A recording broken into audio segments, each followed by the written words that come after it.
What's up everyone, James here, and in today's video we're going to be talking about something that I get a lot of requests for, which is an update on my Thunderstorm Rainforest Paludarium build that I did. So it's been about 3 months now, I think, since I posted the actual video. The build was going a little bit longer than that, and by the time I finished it and everything. And yeah, I just want to talk about finally what has happened to that paludarium. Now, I like to be transparent and honest in everything that I do, and I think it's a very common misconception that a lot of the big builds that you see on the internet of these really high-tech or fancy aquariums or paludariums are not always what they perceive to be. And then after a little while, so it looks great when you first do it, of course it's going to look great. You've put all brand new plants in it and you've scaped it the way that you want to, the water's clean, pristine, whatever. But then after the tank starts to mature, that's when I, in my aquarium, started encountering problems. So one thing that happened was the Boston Ferns, so the big foliage that was sort of semi-submerged in the water, started to die off. Two things happened to it. One, a lot of the leaves started to scorch because of the brightness of the Nicrew planted LED light that I had. And I was also noticing that it was sort of dying, I think, due to probably being submerged a little bit too much. It wasn't, so it was in soil, but I think the water level might have been too high, and it was getting, the roots started to rot.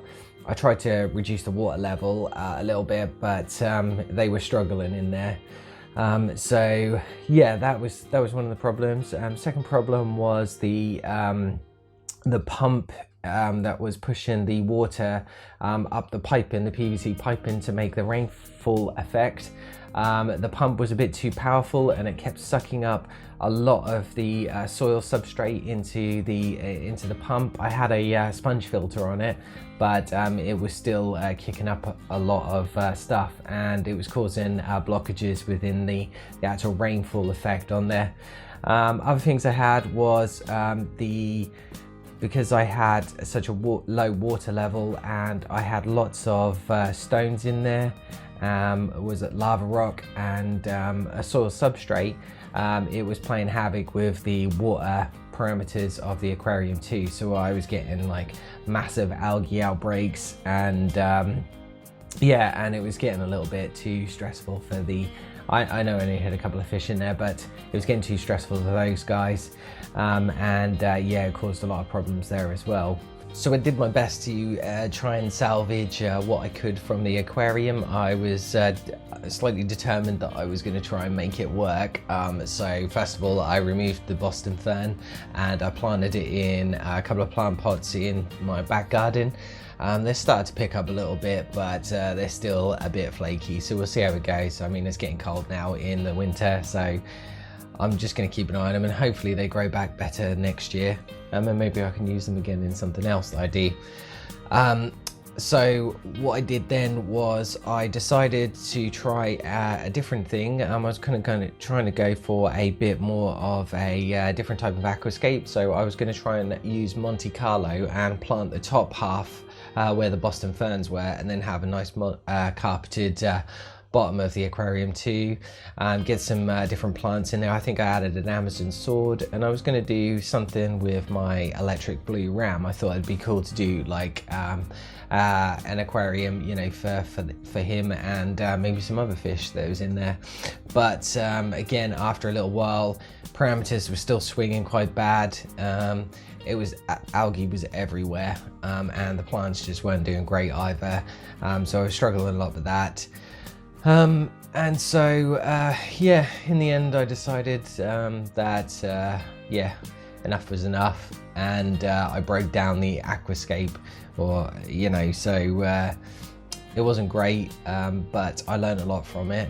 And it was still such an awesome tank to have when it was at its peak and everything, and I really enjoyed it. I had a lot of really cool plans for it as well. I was going to try and get some fire-bellied newts and get them into the aquarium, but I had issues with trying to source them during the COVID lockdown here.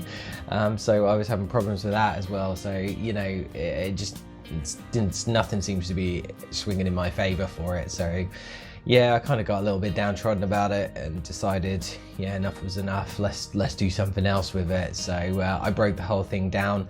It was an absolute mission to do as well, because trying to get a soiled substrate out of an aquarium, I got covered in dirt, and I had to break down all the piping, and yeah, it was just a massive chore to get it, but I did it. It was all clean. I cleaned it out, and I've started a new project in it, which was what my original plan for the aquarium was. And I'm not going to reveal anything in this video, but all I can tell you is it's really cool. I'm really excited about it, and I've been wanting to do it for a while now. So yeah. Hopefully that'll be a future video once I get it to the point where I'm happy. So yeah, that's just an update really on this paludarium.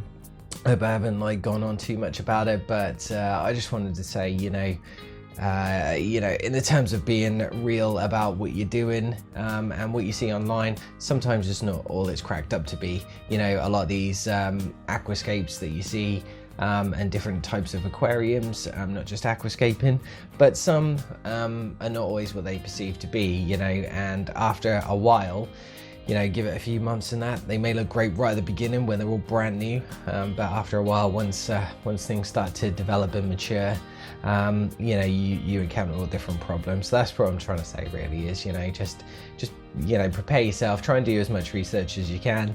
I did, but you know, it was trial and error for me. Lesson learned, and now I can talk about it to people and hopefully, you know, point people in the right direction if they needed any advice on creating a paludarium. So, you know, it's all good experience. So I hope you liked this video. If you did, give it a thumbs up and let me know what you think in the comments below. I'm sorry if I disappointed you or anything with this update. I know it's been a long time coming for a lot of people, but yeah, I thought it's about time that I did it now that my podcast is finished as well. And I did talk about briefly in there, but I wanted to do this video properly. Yeah, and if you could, hit that subscribe button so you don't miss out on any future videos of mine. And until next time, you stay safe.